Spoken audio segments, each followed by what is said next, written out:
नाज़रीन गिरामी, हैज क्या है? औरतों को हैज की सजा क्यों मिली? औरत के हैज की इब्तिदा कब और कैसे हुई? यहूदो नसारा हैज वाली औरतों के साथ क्या सलूक करते थे? और कुरान मजीद फुरकान हमीद में हैज वाली औरत के हवाले से क्या हुक्म है?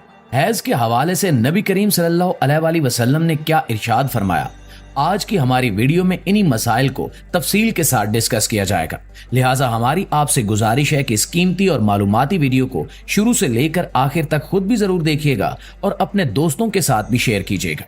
नाज़रीन गिरामी, कुरान मजीद फुरकान हमीद की सूरह बकरा की आयत नंबर 222 में अल्लाह रब्बुल इज़्ज़त ने इरशाद फरमाया, ये हैज के बारे में सवाल करते हैं, कह दीजिए कि वो गंदगी है। हालते हैज में औरतों से अलग रहो और जब तक वो पाक ना हो जाएं इनके करीब ना जाओ। हाँ, जब वो पाक हो जाएं तो इनके पास जाओ जहां से अल्लाह ने तुम्हें इजाजत दी है। अल्लाह तौबा करने वालों को और पाक रहने वालों को पसंद फरमाता है।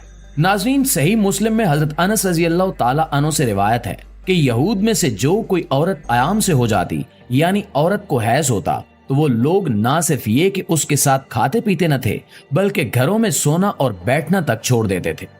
चुनांचे रसूलुल्लाह सल्लल्लाहु अलैहि वसल्लम के सहाबा कराम ने आप सल्लल्लाहु अलैहि वसल्लम से इस हवाले से पूछा कि हैजा औरतों के बारे में यहूदो नसारा का तो ये अमल है, हम क्या करें? तब अल्लाह रब्बुल इज़्ज़त ने ये आयत नाजिल फरमाई कि यानी ये लोग आपसे हैज के बारे में पूछते हैं। रसूलुल्लाह सल्लल्लाहु अलैहि वसल्लम ने फरमाया कि तुम अपनी औरतों के साथ जबकि वो हायजा हों सिवाय सोबत के जो चाहे किया करो।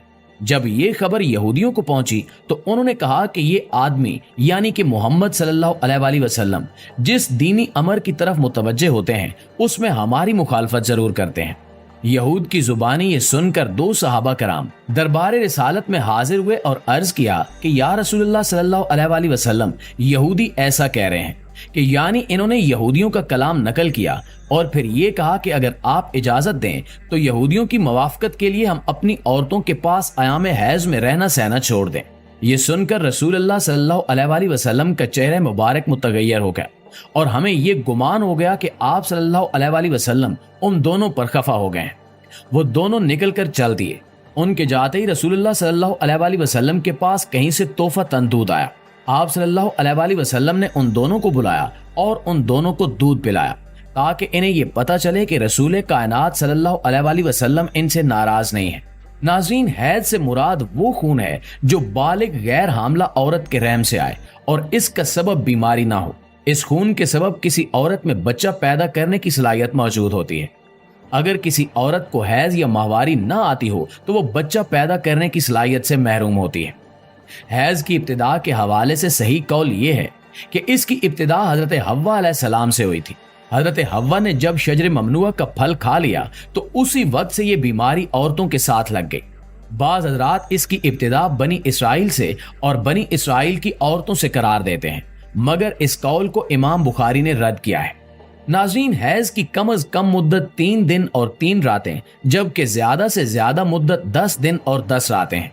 अगर किसी को 3 दिन और 3 रातों से कम खून आया तो वो हैज नहीं बल्कि इस्तिखादा है। इसी तरह अगर बीमारी या किसी और वजह से किसी को 10 दिन और 10 रात से ज्यादा खून आया और वो जो 10 दिन से जायद होगा वो भी इस्तिखादा है। इस्तिखादा से मुराद औरत की शर्मगाह से निकलने वाला वो खून है जो ना तो हैज का खून है और ना ही नफास का, बल्कि किसी बीमारी की वजह से आता है। हदीस की बाज किताबों में इस मजमून की रिवायात भी मौजूद है जिनमें कहा गया है कि बनी इसराइल की औरतों को मस्जिदों में जाने और मर्दों के साथ बाजमात नमाज अदा करने की इजाजत थी। वहां उन्होंने एड़ियां ऊंची करके मर्दों की ताक झांक शुरू कर दी। चुनांचे इन्हें मस्जिद जाने से रोक दिया गया और इन पर हैज मुसल्लत कर दिया गया। ये रिवायत मुसन्निफ अब्दुर रज़ाक और मसनद इसहाक में हजरत अब्दुल्ला बिन मसूद, हजरत अस्मा बिन अबी बकर और उम्मुल मोमिनीन हजरत आयशा सदीका रज़ी अल्लाह ताला अन्हा से मरवी है। इनमें बनी इसराइल के ऐद से औरतों में हैज की इब्तिदा की जो बात कही गई है वो दुरुस्त नहीं है। बाद सही अहादीस से इशारा मिलता है कि औरतों में हैज की इब्तिदा रोजे अव्वल से है। हजरत आयशा सिद्दीका रजी अल्लाह ताला अन्हा हज्जतुल विदा में अल्लाह के रसूल सल्लल्लाहु अलैहि वसल्लम के साथ हज के इरादे से निकली।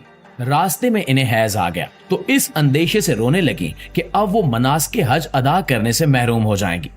آپ صلی اللہ علیہ وسلم کو معلوم ہوا تو آپ نے انہیں سمجھاتے ہوئے فرمایا کہ یہ ایسی چیز ہے جسے اللہ رب العزت نے اولاد آدم میں عورتوں کے لیے لازم کر دیا ہے، لہٰذا اس حالت میں تم بھی وہی سب کرو جو حاجی کرتا ہے، صرف پاک ہونے تک بیت اللہ کا طواف نہ کرو۔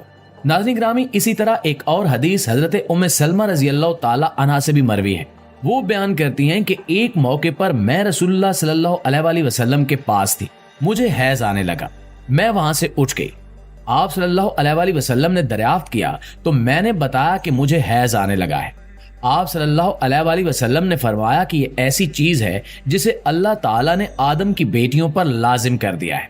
ناظرین گرامی، نبی کریم صلی اللہ علیہ وسلم نے فرمایا کہ یہ وہ چیز ہے جسے اللہ تعالیٰ نے آدم کی بیٹیوں پر لازم کیا ہے۔ بعض لوگوں کا کہنا ہے کہ حیض کا آغاز بنی اسرائیل کی عورتوں سے ہوا۔ اس معاملے میں نبی کریم صلی اللہ علیہ وسلم کا ارشاد زیادہ معتبر ہے۔ پیارے ساتھیوں، اگر مسائل کی بات کی جائے تو ایام حیض میں عورت کے لیے نماز، روزہ، تلاوت جائز نہیں ہے۔ اگر ان ایام میں مسلسل خون نہیں آتا تو بھی یہ ایام ان کی عادت کے مطابق حیض میں شمار ہوں گے، جس کی وجہ سے غسل کرنے سے بھی طہارت حاصل نہیں ہوگی۔ لہٰذا ان ایام میں عورتیں ذکر و اذکار اور دعا کر سکتی ہیں، نماز، روزہ اور تلاوت نہیں کر سکتی۔ ناظرین گرامی، اسی طرح رمضان المبارک میں عورت کے حیض یعنی ماواری کے ایام میں جتنے روزے قضا ہوں گے، رمضان المبارک کے بعد ان روزوں کی قضا لازم ہوگی۔ اسی طرح نماز کے حوالے سے مسئلہ یہ ہے کہ عورت کے لیے ناپاکی یعنی حیض کی حالت میں نماز پڑھنا جائز نہیں ہے، بلکہ معاف ہے، یعنی قضاب بھی لازم نہیں ہے۔ البتہ عورت اگر جنابت کی حالت میں ہو یعنی اس پر غسل لازم ہو، خواہ وہ ہم بستری کی وجہ سے یا حیض کے ختم ہو جانے کی وجہ سے، تو اس وقت تک وہ نماز نہیں پڑھ سکتی جب تک غسل نہ کر لے۔ اس حالت میں اگر کوئی نماز مس ہو گئی تو اس کی قضا لازم ہوگی۔ آخر میں ہماری حسب روایت دعا ہے کہ اللہ ہم سب کو دین اسلام کو مکمل طور پر سمجھنے اور اس پر عمل کرنے کی توفیق عطا فرمائے، آمین ثم آمین۔ جی تو معزز دوستو، یہ تھی ہماری آج کی ویڈیو۔ اس حوالے سے آپ دوستوں کی رائے کیا کہتی ہے کمنٹ سیکشن میں کمنٹ کر کے ہمیں ضرور بتائیے گا، اور اگر ویڈیو اچھی لگے تو اسے لائک کرتے ہوئے اپنے دیگر دوستوں کے ساتھ شیئر کر کے ہماری حوصلہ افزائی ضرور کیجیے گا۔ انشاءاللہ آپ سے ملاقات ہوتی ہے ایک اگلی معلوماتی اور انٹرسٹنگ ویڈیو میں۔ تب تک اپنا اور اپنے پیاروں کا ڈھیر سارا خیال رکھیے۔ اللہ نگہبان۔